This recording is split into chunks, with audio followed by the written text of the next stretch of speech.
Nakakuha na naman po tayo ng murang Blu-ray at ito po naka-slip case lahat. Problema na naman po, hindi nakakalimutan ko na naman po kung kanino ko to nakuha. Kaya kung nanonood kayo, salamat na lang po. Thank you rito sa mga Blu-ray na to.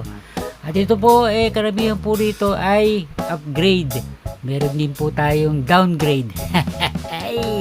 Ito, pakita ko po natin muna para may ano ko po bakit po may downgrade. Yan po sila lahat. Tatlo lang naman po ito. Pero yan, okay na po ito. Ito po yung sinasabi kong downgrade, yung Watchmen Director's Cut. Nagkaroon na po kasi ako ng 4K Blu-ray nito, pero wala siyang slip case kaya ibinenta ko.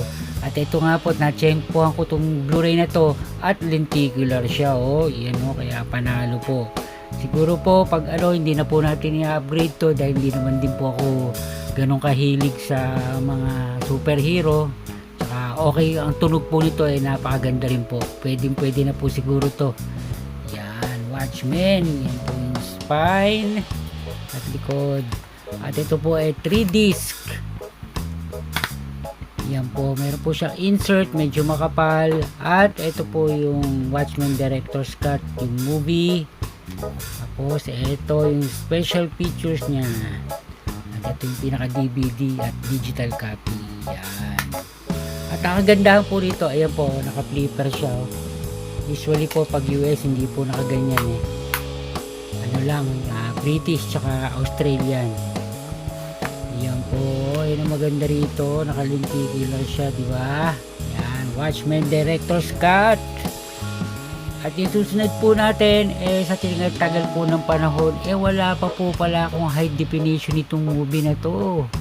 Ewan ko kung bakit, di ko siguro na masyado napapansin. Kaya ito po, ibinili ko na.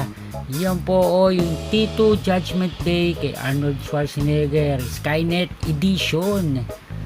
Nako, napakadami ko pong iba't ibang klaseng edition nitong T2, pero wala pa po pala akong high definition.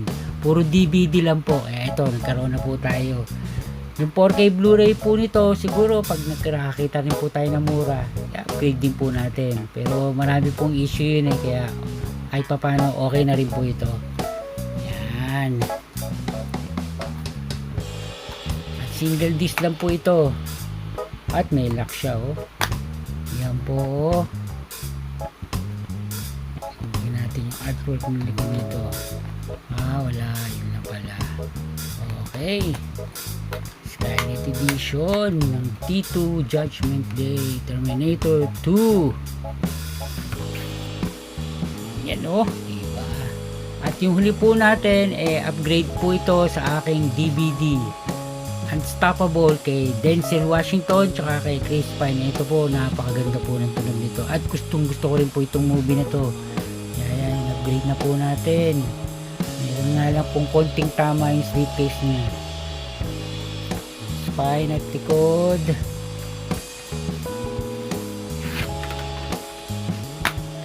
Ito po yung Blu-ray at medyo makapal po. Hindi pala. Tama lang pala. Ito po yung DVD at digital copy.